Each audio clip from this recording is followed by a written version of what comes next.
Fifty four এসেছিল, 13,000 rank ছিল, গেছিলাম। আর প্রচুর নেগেটিভ খেয়েছি, প্রচুর, মানে সে হিসাবের বাইরে এত নেগেটিভ খেয়েছি। তো এই জায়গায় তুমি বলো যে কনসিস্টেন্সিটা একটা স্টুডেন্ট কিভাবে মেনটেন করবে বা তুমি কিভাবে মেনটেন করেছিলে? মাঝখানে যখন সবাই একটু মানে বিচ্ছিন্ন হয়ে গেছিল না, যে টাইমটা মানে সবার মনোবল ভেঙে গেছিল, ওই টাইমটাকে আমি ধরে নিয়েছিলাম। আমি ভেবেছিলাম যে যারা উঠবে এই টাইমেই উঠবে। আমাদের রাখতে হবে আর আমি যদি দিনের 2 ঘন্টাও পড়ি সেটা ম্যাটার করে না, যেটা ম্যাটার হ্যাঁ, করে যে আমি প্রত্যেক দিন পড়ি, নিজের তাই না? বাবা মার কথা আগে মনে করতাম। আমি শুধু এটাই ভেবেছি, ওদের মুখের দিকে তাকিয়ে এটাই মনে হয়েছে যে ওরা কষ্ট করছে, মানে ওদের দিকে নিজের চোখে অটোমেটিক মোটিভেশন চলে এসেছে নিজের মনে। আর আপনারা তো মানে আমি কি বলবো স্যার, আমি যা বলবো কম হয়ে যাবে। সত্যি বলছি স্যার, মানে আপনারা এমন ভাবে বলেছেন, মানে মানে অটোমেটিক ইচ্ছে চলে আসবে। হ্যালো স্টুডেন্টস, আমাদের সাথে আছে অরুণিমা খাটুয়া। অরুণিমা এই বছরে খুবই ভালো একটা র্যাঙ্ক করেছে এবং তার পছন্দের কলেজ, তার যা প্রথম চয়েস ছিল মেদিনীপুর এমসিএইচ এ সে নিজের সিট সিকিউর করতে পেরেছে। তো আমরা অরুণিমার কাছ থেকে তার টোটাল যা প্রিপারেশন জার্নি এবং সে কিভাবে এই টোটাল প্রিপারেশনটা করেছে, কোথায় কোথায় তার প্রবলেম হয়েছে, কোন জায়গাগুলোকে সে আরো বেটার করতে পারতো, কিভাবে টোটাল প্রিপারেশনটা নিয়েছে, এই টোটাল জিনিসগুলো সম্পর্কে আমরা অরুণিমার সাথে কথা বলবো। তো hello Arunima, welcome to next institute. Hello sir, তো এবার, গুড হ্যাঁ ইভিনিং। তো গুড ইভিনিং, গুড ইভিনিং। তো তোমার যা এটা কি বলে জিএনএম বা এএনএম এ তোমার র্যাঙ্ক কত কত ছিল তুমি একটু কাইন্ডলি যদি বলো। স্যার আমার জিএনএম জিএমআরটা ছিল 551, আর এএনএম জিএমআরটা ছিল 538। তোমার এই কত ছিল, মার্কস কত ছিল? 82.83। বাহ, আচ্ছা। তোমার ফার্স্ট চয়েস ছিল মেদিনীপুর এমসিএইচ? হ্যাঁ স্যার, ওটা একদম ফার্স্টে ছিল, ওটাই পেয়ে গেছি, একদম বাহ, বাড়ির বাড়ির কাছে। পাশে নাকি? হ্যাঁ, বাড়ি বাড়ির থেকে পাশে। ওই 2 ঘন্টা, পাশে নয় ঠিক, মানে ওই 2 ঘন্টা মতো হবে। আচ্ছা, মানে খুব একটা বেশি ডিস্টেন্স নয়, মানে ওটাই সবচেয়ে নিয়ারেস্ট ছিল, তাই তো? হ্যাঁ হ্যাঁ, আচ্ছা। ওটাই। আহ ওকে। তো তোমার এটা ফার্স্ট অ্যাটেম্প্ট? না স্যার, এটা আমার সেকেন্ড অ্যাটেম্প ছিল। 24-এ অ্যাটেম্প করেছিলাম। 24 অ্যাটেম্প্ট করে মানে 24 অ্যাটেম্প্টটা কি প্রিপারেশন নিয়েছিল নাকি, মানে খুব একটা প্রিপারেশন ছিল না, জাস্ট একটা এক্সাম দিয়েছিলে? খুব একটা ছিল না, একটা অফলাইন ব্যাচে পড়তাম, মানে তেমন প্রিপারেশন ছিল না, এইচএসটা ছিল তো ওই জন্য। ওকে, তেমন মানে ভাবে 24 হতে তোমার পারেনি। এইচএস হয়েছে তাই না? হ্যাঁ স্যার, 24 তোমার 24-এ এইচএস এইচএস হয়েছে, আচ্ছা। দিয়েছি। ওকে, তারপরে তুমি 25-এ আবার একবার প্রিপারেশন নিচ্ছ, তাই তো? 24 অ্যাটেম্প্ট ছিল, 24-এ কেমন এসেছিল তোমার তাও মার্কস যদি মনে থাকে কিছু? এইচএসে 54 এসেছিল, 13,000 র্যাঙ্ক ছিল। 13,000 র্যাঙ্ক? হ্যাঁ, 13,000 থেকে কোথায় 54 থেকে 80 মার্কস, এই যে টোটাল উত্তরণটা ঘটলো, মানে আমরা জানি যে 50 থেকে 52 পাওয়া, 54 পাওয়া বা 60 পাওয়া যতটা ইজি, 50 থেকে 54 থেকে সেটাকে টেনে 80 নিয়ে যাওয়াটা কিন্তু অনেকটা ডিফিকাল্ট। মানে যারা প্রিপারেশন নেয় তারাই বোঝে যে অ্যাকচুয়ালিতে প্রত্যেকটা মার্কস যখন আমরা ইনক্রিজ করতে থাকি না, কতটা কি বলে, মানে পরিশ্রম দিতে হয় সেটার পেছনে। তো তোমার যে এই যে টোটাল জার্নি, যেখানে তুমি 54 থেকে 82 তে মার্কসটা নিয়ে গেলে, তাই তো? 82, হ্যাঁ। হ্যাঁ স্যার। 82 তে যে মার্কসের উত্তরণটা প্রায় 28 মার্কস, নয় কি?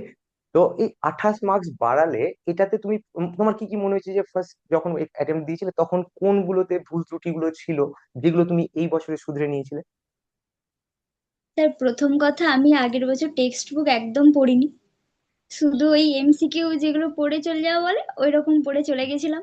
আর প্রচুর নেগেটিভ খেয়েছি, প্রচুর, মানে সে হিসাবের বাইরে এত নেগেটিভ খেয়েছি। তো ওইটা থেকে আমি বুঝে নিয়েছিলাম এবছর যাই না, মানে যা করি না কেন মোটামুটি নেগেটিভটা খাওয়া যাবে না, এটা আমি বুঝেছিলাম। আর টেক্সট বুক মানে বলতে গেলে বায়োলজি আর ফিজিক্সটা পুরো একদম জলের মতো মুখস্থ ছিল। আচ্ছা, টেক্সট বুকটার কথা বারবার তুমি মেনশন করছো। আমি এই বছরে যারা পরীক্ষা দেবে বা পরবর্তীতে যারা এই ভিডিওটা দেখছে আর কি, তাদের উদ্দেশ্যে একটা জিনিস আমি ক্লিয়ার করতে চাই। যেহেতু তুমি টপ র্যাঙ্কারদের মধ্যে একজন, তো তুমি জিনিসটার যদি একটা ক্ল্যারিটি দাও তাহলে পরবর্তী যে তোমার জুনিয়ররা রয়েছে তারা একটা জিনিসের খুব ক্লিয়ার একটা আইডিয়া পাবে যে আমাদের কোন কোন বইগুলো পড়তে হবে। আমরা কি শুধু টেক্সট স্যার বুকে স্টিক থাকবো নাকি আমরা বিভিন্ন গাইড বুক, মার্কেট হাজারো রকমের গাইড বুক ঘুরে বেড়াই? হ্যাঁ, বিভিন্ন সংস্থা বিভিন্ন গাইড বুক বার করে এবং তো বইগুলোর মাঝে না একটা স্টুডেন্ট যখন নিজের মাথাটা করে এন্টার করে, তখন কি হয়, ও কনফিউজড হয়ে যায় যে এক্স্যাক্টলি কি পড়বো কি পড়বো না, কোনটা মনে রাখবো কোনটা রাখবো না। এখানে তোমার মতামত কোথায়? স্যার প্রথমে তো বলবো প্রতিটা চ্যাপ্টার থেকে টেক্সট বুকটা মাস্ট পড়তে হবে। রেফারেন্স বুক না পড়লেও কোনো অসুবিধা নেই, কিন্তু টেক্সট বুক প্রথম থেকে একদম খুঁটিয়ে খুঁটিয়ে প্রতিটা লাইন পড়তে হবে। আর আপনারা তো মানে আমি কি বলবো স্যার, আমি যা বলবো কম হয়ে যাবে। সত্যি বলছি স্যার, মানে আপনারা এমন ভাবে বলেছেন, মানে মানে অটোমেটিক ইচ্ছে চলে আসবে। মানে আপনাদের যেভাবে বলেছেন না, মানে ইচ্ছে তো আসারই কথা, না আসার কোনো ব্যাপার নেই।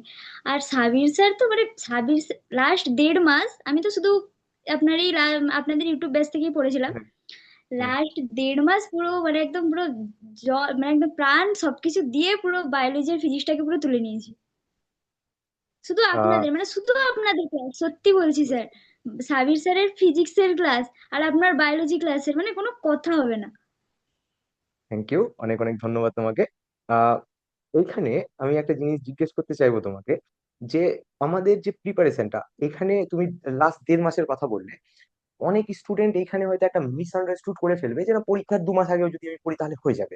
হ্যাঁ, কিন্তু আদতে যে হবে না। তুমি যে ওই 2 মাসটা যে প্রিপারেশনটা নিয়েছো, সেই 2 মাসের প্রিপারেশনের পেছনে তোমার বিগত বছর ধরে, তার টোটাল বছর ধরে যে পড়াশোনা চালিয়ে গেছো, সেটা কিন্তু অনেকটা গুরুত্বপূর্ণ একটা ভূমিকা রেখেছে। তো এই জায়গায় তুমি বলো যে কনসিস্টেন্সিটা একটা স্টুডেন্ট কিভাবে মেনটেন করবে, বা তুমি কিভাবে মেনটেন করেছিলে? স্যার আমি প্রথম থেকে পড়তাম না এরকম বলবো না, সারাদিনে ওই 1.5 ঘন্টা 2 ঘন্টা যেরকম নর্মালি সবাই পড়ে ওই হুম, রকমই পড়তাম। ওই মাঝখানে যখন সবাই একটু মানে বিচ্ছিন্ন হয়ে গেছিল না, যে টাইমটা মানে সবার মনোবল ভেঙে গেছিল, ওই টাইমটাকে আমি ধরে নিয়েছিলাম। আমি ভেবেছিলাম যে যারা উঠবে এই টাইমেই উঠবে, আর যারা চলে যাবে এখানেই চলে যাবে। হুম, হুম। মানে কনসিস্টেন্সিটা আমাদের ওইখানে রাখতে হবে। আমি যদি দিনের 2 ঘন্টাও পড়ি, সেটা ম্যাটার করে না, যেটা ম্যাটার হ্যাঁ করে যে আমি একদম। প্রত্যেক দিন পড়বো, তাই না? হ্যাঁ, হুম। প্রত্যেক আচ্ছা, দিন প্রতিটা চ্যাপ্টার প্রতিটা সাবজেক্ট কিছু কিছু করে টাচ করতে হবে। সেটাই, যে আমি 2 পাতা পড়লেও হবে, 1 পাতা পড়লেও হবে, বাট আমাকে হ্যাঁ, পড়তে হবে অ্যাটলিস্ট। তো মিস মন করে দেওয়া দিয়ে যাবে না। পড়তে হবে ওর। হ্যাঁ। হুম। আর আর একটা জিনিস বলো, যে আমরাও যখন স্টুডেন্ট ছিলাম, বা তুমিও নিজে হয়তো ফিল করে থাকবে জিনিস, আমি নিজের এক্সপিরিয়েন্স শেয়ার করছি, যে অনেক সময় এমন হয় না যে পড়তে ইচ্ছে করে না। হ্যাঁ, যে ছাড়ো, কি পড়বো, ভাল লাগছে না, বুঝতে পারছি না, আর পড়বো না, বইটা সাইডে রেখে দিলাম, ফোন ঘাঁটছি। তো এই যে জিনিসটা, যে যখন ভালো লাগে না আমাদের, যখন আমাদের পড়তে ইচ্ছে করে না, সেই সময়টাকে তুমি কিভাবে ট্যাকেল করতে? সেই সময়টাতে স্যার প্রথম কথা আমি আমার নিজের বাবা মার কথা আগে মনে করতাম।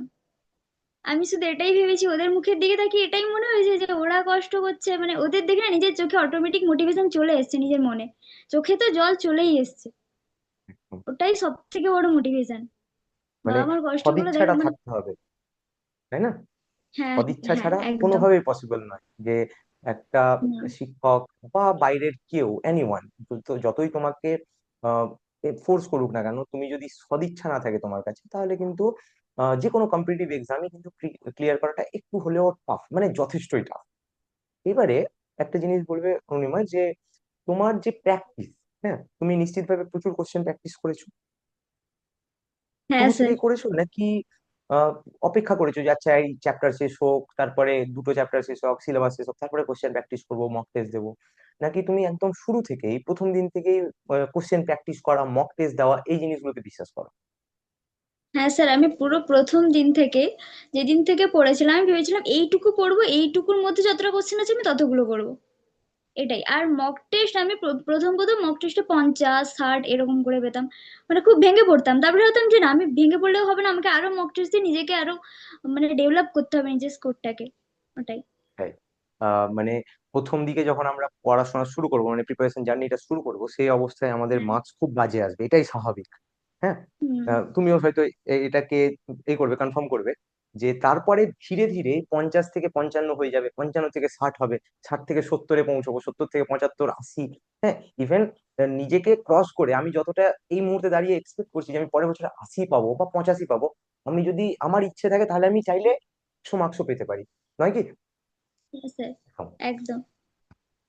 আর বলো একটা জিনিস, তুমি যে প্র্যাকটিস করতে কোশ্চেন প্র্যাকটিসের জন্য তুমি কিরকম বই ফলো করেছো, বা মানে কিরকম ভাবে তোমার কোশ্চেনের প্র্যাকটিসের যে ব্যাপারটা, সেগুলোর জন্য তুমি কি বিভিন্ন বই ফলো করতে, নাকি স্যারেদের যে কোশ্চেন গুলো বা অন্যান্য ডিপিপিস গুলো, মক টেস্ট গুলো, এগুলোই তোমার মেন ছিল, মেন ফান্ডা ছিল? মানে তুমি নিজের স্যার মতামতটা আমি বলো। প্রথমের দিকে ওই মানে অনেকগুলো বই কিনে নিয়েছিলাম, কিন্তু আদৌ একটাও পড়তাম না প্রথমের দিকে। মানে শুধু প্রচুর বই কিনে নিয়েছি। এবার কিন্তু তারপরে না আর বইগুলো পড়তে আমার ইচ্ছা হতো না, কেন জানে প্রচুর ভুল থাকতো। মানে একটা এর বইতে প্রচুর ভুল থাকে। আমি হুম, শুধু ওই আপনাদের যত সব মানে মানে এমসিকিউ গুলো করাতেন ওগুলো করতাম, এছাড়া আদার্স হুম, সমস্ত চ্যানেলের মোটামুটি করতাম। ঠিক আছে, প্রচুর ইউটিউবে প্রচুর, মানে সারাদিন আমার স্ক্রিন টাইম থাকতো হয়তো 8 থেকে 10 ঘন্টা, কিন্তু শুধু সেই ইউটিউব, শুধু সেই আচ্ছা, ইউটিউব আর কিচ্ছু না। এটা ওখানেই একটা মানে ভালো বেশি জিনিস। এমসিকিউ প্র্যাকটিস হয়েছে শুধু সেই মানে এই ফোনে, মানে ইউটিউবে, আর ইউটিউব কিছু না। থেকে। আচ্ছা, হ্যাঁ মানে এবারে যদি আমি বলি একটা জিনিস, যে কোশ্চেন প্র্যাকটিসের সময় আমরা, আমাদের অনেক সময় হয় যে যখন নিজে থেকে প্র্যাকটিস করছো, তুমি যেমন বললে ইউটিউব থেকে করছো, তো ইউটিউবে করলে অনেক স্যারেরা তো ইনস্ট্যান্ট সলভ করে দিচ্ছেন, তুমি এক্সাক্ট অ্যান্সারটাও জানতে পারছো, সেটা এক্সপ্লেনেশন জানতে পারছো, স্যারদের সাথেই পড়া হচ্ছে তোমার। অনেকে এবার কি হয় যে টানা স্ক্রিন টাইম অনেকে সহ্য করতে পারে না, অনেকের এই প্রবলেম থাকে যে অনেকক্ষণ স্ক্রিন টাইম গুলো ভালো লাগে না, অনেকের ফোনে পড়তে অতটা খুব একটা বেশি স্বচ্ছন্দ বোধ করে না। তাদের জন্য তোমার কি থাকবে, যে অ্যাডভাইস থাকবে একটু তোমার জুনিয়রদের জন্য, যে যাদের এই জাতীয় প্রবলেম আছে, যে অনেকক্ষণ স্ক্রিনে তাকিয়ে থাকলে মাইগ্রেনের সমস্যা শুরু হয়ে গেল আমার, তো তারা কি করতে পারে এই জায়গায় অল্টারনেটিভলি? স্যার, আমি তো স্ক্রিনে তাকিয়ে থাকতাম না, আমার মানে আমি কভারটা বন্ধ করে দিয়ে ফোনটা না তাকিয়ে ফোনটা মানে কানের কাছে নিয়ে এরকম শুনতাম, বা এমনি আচ্ছা, একটু বাহ, স্পিকারটা হাই করে বুঝতে দিয়ে পেরেছি। শুনতাম। ওকে, গুড, গুড, দারুণ নেই। আচ্ছা, তোমার এই যে প্রিপারেশন জার্নি, এই প্রিপারেশন জার্নিতে তোমার এমন কি কি মনে হয়েছে যে কোন কোন জিনিসগুলোকে আর একটু বেটার করা যেতে পারতো, বা স্টুডেন্টরা খুব বেশি মিস্টেক করে কোন জায়গাগুলোতে, বা তুমিও মিস্টেক করেছো তারপরে আবার শুধরে নিয়েছো, হ্যাঁ, তোমার রিয়েলাইজেশনের পরে, তো এই জায়গাগুলো কোনটা, যে জায়গাগুলো স্টুডেন্টকে অবশ্যই মাথায় রাখতে হবে একটা প্রিপারেশনের সময়? স্যার, আমার তো মনে হয়েছিল আমি যদি mock test পারতাম নিজের স্কোরটাকে আরেকটু ইমপ্রুভ করতে পারতাম। মানে প্রথমের দিকে যেভাবে মক টেস্ট গুলো দিয়েছিলাম, শেষের দিকে অতটাও আমার দেওয়া হয়নি, মানে খুব আচ্ছা। কম হয়েছিল দেওয়াটা। শেষের দিকে ওই বইগুলো এমন ভাবে খুঁটিয়ে পড়েছিল আমার মক টেস্ট দিতে ইচ্ছে হতো না, মানে হুম। বলতাম যে না পরে দেবো, পরে দেবো, পরে আর আসতো না কোনোদিন, সেটাই চলতো। মানে একদমই তো আমাদেরকে লেজি স্টুডেন্টদের হওয়া বলবো চলবে যে মক তাই না? টেস্ট, বলো, বলো, হ্যাঁ স্যার, বলো, তুমি বলো আমি বলছি কমপ্লিট স্যার করে। স্টুডেন্টদের বলবো যে হুম, মক টেস্টটা তো দিতে হবে মাস্ট। মানে একদম। ইচ্ছে থাকুক না থাকুক, সারাদিনে একটা করে, অন্তত ন্যূনতম একটা করে মক টেস্ট দেওয়া যেতে পারে। হুম। এবার অনেকে আবার এই জায়গাগুলোতে আপত্তি জানায় একটা, যে সিলেবাস শেষ হয়নি, এখন কি করে মক টেস্ট দেবো। তো মক টেস্টে আমাকে সব যে ঠিক করতে হবে এরকম কি কোনো ব্যাপার রয়েছে? কি না মনে হয়? স্যার, এরকম কোনো ব্যাপার না।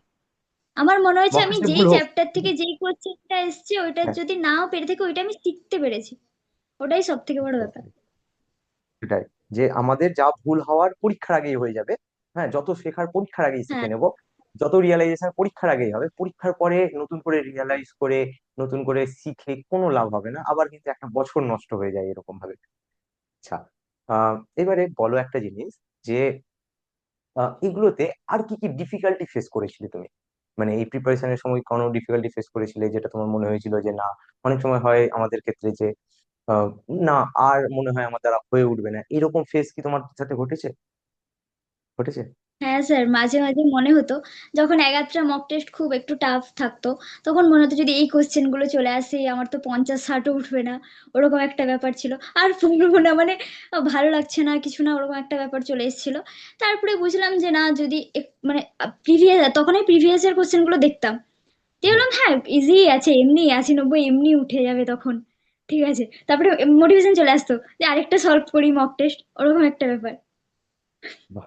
মানে তোমার টোটাল, মানে একটা স্টুডেন্ট, মানে তুমি যেমন ভাবে নিজের এক্সপিরিয়েন্স শেয়ার করছো, যদি একটা স্টুডেন্ট নিজে থেকে ঠিক করে নেয় যে আমাকে করতেই হবে, হ্যাঁ, কোনো অপশন নেই আমার কাছে, আমি দ্বিতীয় কোনো কিছুর দিকে তাকাচ্ছি না, তাহলে কিন্তু একেবারেই জিনিসটা যে ডিফিকাল্ট খুব, বা একেবারে হবে না বা অসম্ভব একটা ব্যাপার, তা কিন্তু মোটেও নয়। আহ আচ্ছা অরুণিমা, না আহ একটা লাস্ট একটা কোশ্চেন করবো তোমাকে, সেটা হচ্ছে যে এই যে জার্নি, হুম, এই যে জার্নিটা হলো, এবং এই জার্নির পরে তুমি একটা খুব ভালো কলেজে যাবে, কলেজের পরে নতুন নতুন করে একটা কলেজে জার্নি শুরু হবে তোমার, তো এই যে জার্নিটা গেল, এই জার্নিতে তারপরেও তোমার এখন এখন গিয়ে কি একটা মনে হয় যে এই জার্নিটাতে আমরা আর কি ওয়েতে তোমার বেটার করতে পারতাম, মানে আর কি আমরা যদি করতে পারতাম, তাহলে মনে হতো যে না স্যার, এইগুলো আমরা যদি করতেন না তাহলে আরেকটু মনে হয় র্যাঙ্কটা আমাদের ভালো হতো, মানে আমাদের জন্য একটা অনেস্ট ফিডব্যাক কি থাকবে তোমার? স্যার, আমার তো সবই ঠিকঠাক লেগেছে, না, কোনো একটা জায়গায় আমার যে তো স্যার মক সেরকম কিছু। টেস্টের পরিমাণ একটু বাড়িয়ে দিন, কিংবা ক্লাসেস গুলো একটু লেন্দি করে দিন, কমিয়ে দিন, হ্যাঁ, ক্লাসেস এর পরিমাণ বাড়ান, হ্যাঁ, আর একটু ডিটেল পড়ান, কম ডিটেল পড়ান, এই জাতীয় কিছু? স্যার, আমার তো মনে হচ্ছে না সত্যি। আমার আচ্ছা। তো মনে হচ্ছে যে ঠিকই আছে সব। আর মক টেস্ট ওকে। গুলো যদি বলেন তো, আপনাদের মক টেস্ট গুলো প্রচন্ড টাফ। আমার আমার তো দাঁত ভেঙে যেত করতে। মানে আমি ভাবতাম যে এগুলো কি সত্যি আসবে, মানে মানে কি হতো তখন বুঝতে পারতাম না। তখন আপনি তো জানতেন ওই 60-70 মতো উঠতো আমার হুম মক হুম টেস্টে হুম তখন। হুম, হ্যাঁ, আপনি বলতেন আমি ঠিক আছে, দেখতাম। হয়ে যাবে হুম, এমনি এতে, হয়ে যাবে। একদমই, কারণ মক টেস্ট আহ, গুলো একটু ইজি আম- করলে ভালো হতো আমার আমরা মনে হয় স্যার। আমরা একটা জিনিস বিশ্বাস করি, সেটা কি বলতো, সেটা হচ্ছে অনেক স্টুডেন্ট, হয়তো তুমিও নিজের এতে দেখে হবে, তোমার এই বন্ধু বান্ধবীদের মধ্যে কেউ একজন যারা না মক টেস্ট গুলোতে খুব ভালো র্যাঙ্ক করতো, মক টেস্টে খুব ভালো রেজাল্ট করতো, কিন্তু কোনো হ্যাঁ কারণবশত না খুব বাজে রেজাল্ট করেছে বা রেজাল্ট ঠিক করে উঠতে পারেনি। হ্যাঁ, এমনটা তো হয়তো তুমি দেখেছো। আহ তো আমরা না একটা জিনিসে বিশ্বাস করি যে মক টেস্ট যেটা তুমি ফাইনাল এক্সামে দেবে, তার থেকে না অনেক বেশি টাফ হওয়া উচিত। মক টেস্ট মানে এমনটা না কখনোই, যে আমরা বিশ্বাস করি আর কি, আমাদের পার্সোনাল মতামত এটা, যে আমাদের মক টেস্ট হবে সবচেয়ে হার্ডেস্ট। ঠিক আছে? এবং ফাইনাল এক্সামে যখন তুমি যাবে, তখন যেন ওগুলো জল ভাত লাগে তোমার। ওগুলো যেন একেবারে মনে হয় যে জাস্ট একবার টাচ করবো, অ্যান্সার আসবে, দেখবো আর অ্যান্সার বেরোবে। হুম। এবারে বলো যে এই যে টাফ টাফ কোশ্চেন্স গুলো, এই কোশ্চেন্স গুলো মানে কোন জায়গাতে তোমাকে গিয়ে হেল্প করলো, যে ইজি কোশ্চেন গুলো সলভ করতে গিয়ে কি এই টাফ কোশ্চেন গুলো কোনো একটা জায়গাতে হেল্প করে উঠতে পেরেছে? একদম স্যার, প্রচুর। মানে আমি যখন পরীক্ষার হলে কোশ্চেন পেপার গুলো দেখছি না, আমি কি করব বুঝতে পারছি না। আমি বলছি এরকম সহজ কোশ্চেন এসছে, মানে আমরা কোন লেভেলে গিয়ে পড়েছি, আমি কোনটা ছেড়ে কোনটা করবো না বুঝতে পারছি না। মানে এতটা ইজি কোশ্চেন লাগছে আমার নিজের কাছে। বাহ। আচ্ছা, তোমার এই প্রিপারেশনে তোমার সবচেয়ে বেস্ট কোনটা ছিল? মানে কোন সাবজেক্টটা তোমার সবচেয়ে বেশি বায়োলজি। পড়তে ভালো লাগতো বা এ হতো? বায়োলজি। বায়োলজি। আচ্ছা। বায়োলজি। তারপরে বায়োলজির পরে কোনটা? তারপরে ফিজিক্স। ফিজিক্স। ফিজিক্স। আচ্ছা, ফিজিক্সে একটা জিনিস জানতে চাইবো তোমার কাছে, সেটা হচ্ছে যে ফিজিক্সে না অনেক স্টুডেন্ট এমন থাকে যে নিউমেরিক্যালস গুলো না touch করতে চায় না, দেখলেই ভয় পেয়ে যায়। হ্যাঁ। তো এই সমস্ত সিচুয়েশন গুলো তোমার সাথে কি ঘটতো এই ফিজিক্সের হ্যাঁ নিউমেরিক্যালস স্যার, নিয়ে কোশ্চেন করছো? ওটাই বলছিলাম।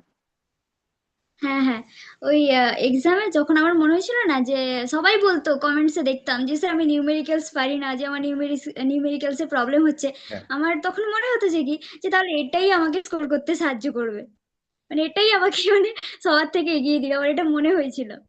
তো নিউমেরিক্যালস প্রচুর করতাম, প্রচুর। মানে মানে একটা ভয় নেশা লাগতো হয়ে প্রথমে, গেছিল স্যার, তারপরে সত্যি বলছি। এই আস্তে আস্তে মাঝখানে তুমি ঠিক করেছো? তুমি কি এই নিউমেরিক্যালস এর যে প্রবলেমটা, হ্যাঁ সেটা কি হ্যাঁ তোমার প্রথম একদম। থেকেই স্ট্রং, নাকি একদম ধীরে ধীরে তুমি নিজেকে তৈরি না, করেছো সেটার জন্য?